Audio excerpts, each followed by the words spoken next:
ang halaman ng Eden. Nang nilikha ng Panginoong Yahweh ang lupa at lahat ng bagay sa langit, wala pang anumang halaman o pananim sa lupa, sapagkat hindi pa nagpapaula noon ang Panginoong Yahweh at wala pa ring nagsasaka. Ngunit mayroon ng bukal ng tubig na dumidilig sa kapatagan sa lupa. Pagkatapos ginawa ng Panginoong Yahweh ang tao mula sa alikabok, hiningahan niya sa ilong at nagkaroon ito ng buhay.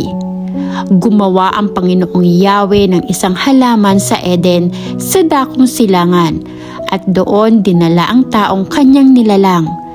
Pinatubo niya roon ang lahat ng uri ng punong kahoy na magagandang pagmasdan at masarap ang bunga. Sa gitna ng halamanan ay naroon ang punong kahoy na nagbibigay buhay at gayon din ang punong kahoy na nagbibigay kaalaman tungkol sa mabuti at masama. Umaagos noon mula sa Eden ang isang ilog na dumidilig sa halaman. Paglabas doon, ito'y nahahati sa 4 na sanga. Ang una na kung tawagin ay ilog Pishon ay umaagos sa lupain ng Havila. Lantay ang ginto roon at marami ring bidileyo at batong onise. Ang ikalawang sanga ng ilog na tinatawag namang Gihon ay umaagos sa lupa ng Ethiopia. Ilog Tigres naman ang tawag sa ikatlong sanga at umaagos ito sa silangan ng Assyria. Ang ika-4 na sanga ng ilog ay ang Euphrates. Inilagay ng Panginoong Yahweh ang tao sa halamanan ng Eden upang ito'y pagyamanin at pangalagaan.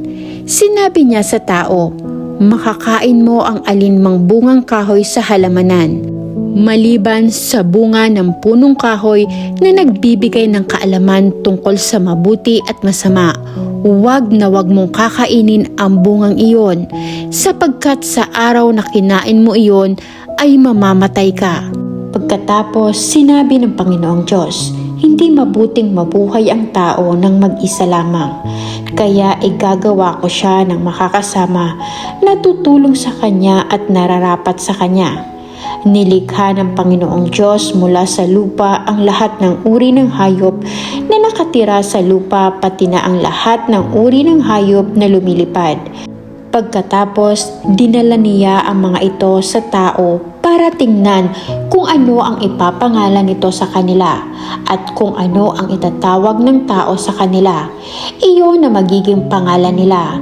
Kaya pinatulog ng Panginoong Diyos ang tao ng mahimbing at habang natutulog siya, kinuha ng Panginoong Diyos ang isa sa mga tadyang ng lalaki at pinaghilom kaagad. Ang pinagkunan nito, ang tadyang na kinuha ng Panginoong Diyos sa lalaki ay nilikha niyang babae at dinala niya sa lalaki.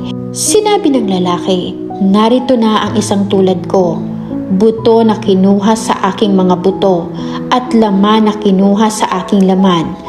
Tatawagin siyang babae dahil kinuha siya mula sa lalaki. Iyan ang dahilan na iiwan ng lalaki sa kanyang ama't ina at makikipag-isa sa kanyang asawa at silang dalawa ay magiging isa. Nang sa panahong iyon, kahit hubot-hubad silang dalawa, hindi sila nahihiya.